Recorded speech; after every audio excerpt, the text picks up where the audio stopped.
Anda kembali di Anyu Siang, pemirsa. Kejaksaan Agung menyita uang 11,8 triliun rupiah yang dikembalikan 5 entitas korporasi di bawah Wilmar Group. Uang ini merupakan hasil dari tindak pidana korupsi pemberian fasilitas ekspor minyak sawit mentah 2022. Dalam konferensi pers, Kejaksaan Agung memperlihatkan gunungan uang hasil kerugian negara yang dikembalikan oleh para terdakwa korporasi Wilmar Group.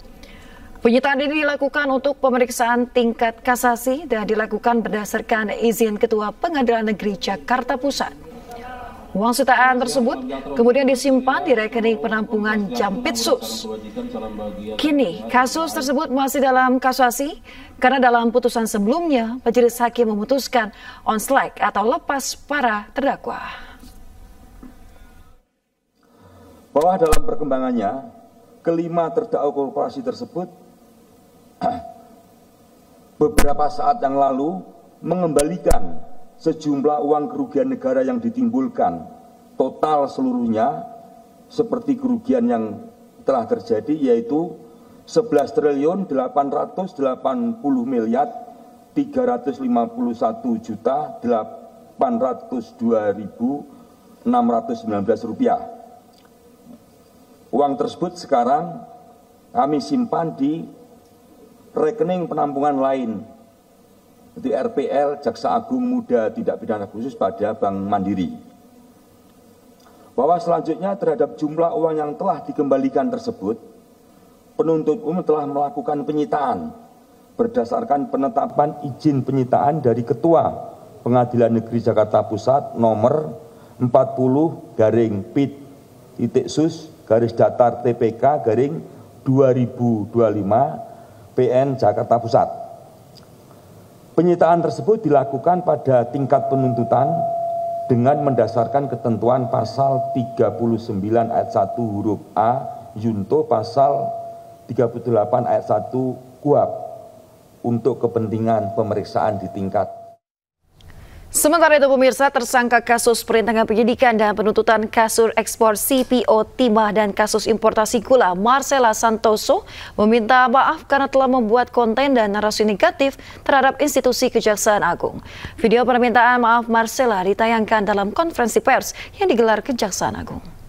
Saya ingin menyampaikan dari hati saya yang paling dalam terkait dengan perkara pasal 21 kasus timah, kasus CPO dan kasus gula, bahwa saya menyadari di dalam proses penanganan perkara ini terdapat postingan yang sebenarnya sama sekali tidak terkait dengan perkara yang ditangani, antara lain terkait dengan isu kehidupan pribadi Bapak Jaksa Agung, isu Bapak Jampitsus, isu Bapak Dirdik, dan bahkan terdapat juga isu pemerintahan Bapak Presiden Prabowo seperti petisi RUU TNI dan juga Indonesia Gelap. Untuk itu dari hati yang paling dalam saya sampaikan penyesalan dan saya meminta maaf kepada bapak-bapak dan mungkin pihak lain yang Pemirsa, mantan pejabat MA Zarof Rikar hari ini menjalani sidang vonis kasus dugaan suap vonis bebas Ronald Tanur di Pengadilan Tipikor Jakarta. Selain Zarof, sidang vonis juga akan digelar untuk Ibu Ronald Tanur, Miriska Wijaya. Pengadilan Tindak Pidana Korupsi menggelar sidang pembacaan vonis dalam kasus suap vonis bebas Ronald Tanur terkait kematian kekasihnya Dini Sera Afrianti.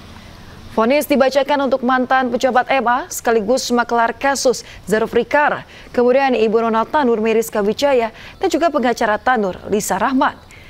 Ketiganya diduga melakukan suap kepada 3 hakim Pengadilan Negeri Surabaya. Zarof Rikar didakwa menerima gratifikasi hampir 1 triliun rupiah dan 51 kg emas selama 10 tahun menjabat sebagai pejabat MA. Selain itu, Zarof didakwa terlibat menjadi makelar perkara dalam vonis bebas Ronald Tanur. Zarof Rikar dituntut 20 tahun penjara, Miriska Wijaya 4 tahun penjara, dan Lisa Rahmat 14 tahun penjara.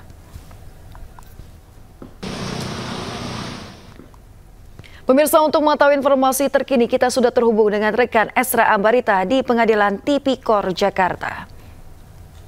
Selamat siang Esra, apakah sidang vonis Zarofrikar sudah berlangsung saat ini?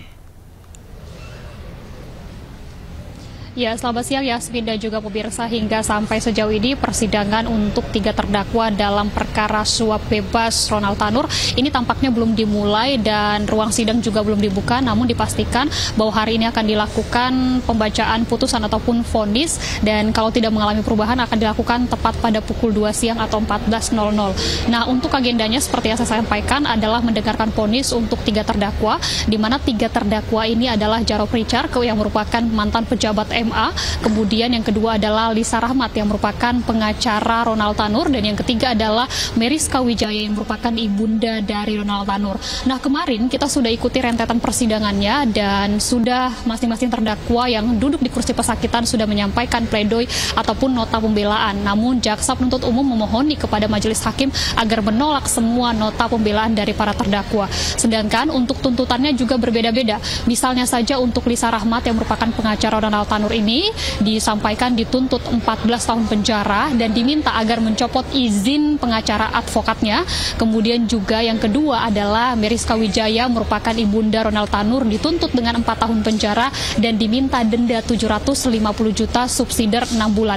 Sedangkan satu lagi adalah yang diduga merupakan makelar dari perkara ini, yakni Zarofrikar ini dituntut 20 tahun penjara dan denda 1 miliar. Nah, sementara itu dalam dakwaannya juga ini berbeda-beda. Zarofrikar ini didakwa telah menerima atau maksud kami melakukan suap ataupun gratifikasi yakni mencapai 915 miliar. Kemudian juga ia menerima emas dengan total beratnya 51 kg selama ia menjabat sebagai pejabat MA. Kemudian yang kedua untuk terdakwa 2 yakni Lisa Rahmat dan juga Meriska Wijaya ini diduga telah melakukan suap dengan total 1 miliar kepada hakim ataupun para hakim yang mengadili perkara Ronald Tanur. Karena kalau kita ketahui sedikit banyaknya terkait kasus ini sudah mencuat sebenarnya tahun 2023, kemudian berujung tahun 2024, di mana dari vonis bebas ini membuat publik geram dan akhirnya di tingkat kasasi dari MA menganulir dari putusan vonis bebas Ronald Tanur ini menjadi hukuman penjara 5 tahun penjara, dan kita akan sama-sama saksikan bagaimana para terdakwa yang menyuap para hakim ini hari ini akan mendengarkan vonis dari hakim di Pengadilan Negeri Tipikor Jakarta Pusat. Kembali ke Anda, Yasmin. Baik, terima kasih rekan Esra Ambarita melaporkan langsung dari Pengadilan Tipikor Jakarta. Selamat bertugas kembali, Esra.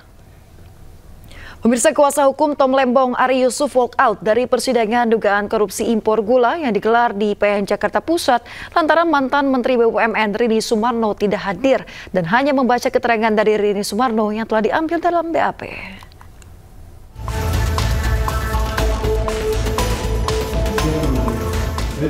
Persidangan dugaan korupsi impor gula dengan terdakwa mantan Menteri Perdagangan tahun 2015-2016, Thomas Trikasih Lembong, kembali digelar di PN Jakarta Pusat.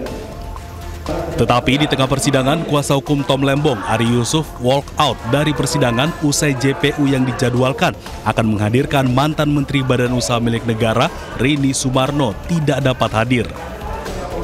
JPU meminta keterangan dari Rini Sumarno yang telah diambil dalam BAP harus tetap dibacakan sebelum mendengarkan keterangan ahli. Namun kuasa hukum Tom Lembong menolak keras dan keberatan lantaran menurutnya keterangan saksi harus didengarkan secara langsung agar seimbang dan sesuai dengan pasal 185 KUHP. Diketahui mantan Menteri BUMN tersebut tidak menghadiri persidangan untuk menjadi saksi setelah dipanggil selama 4 kali dengan alasan ada acara keluarga. Atas hal ini, kuasa hukum Tom Lembong, Ari Yusuf dan timnya memutuskan walk out dari sidang dan tidak mendengarkan keterangan saksi yang dibacakan oleh jaksa penuntut umum.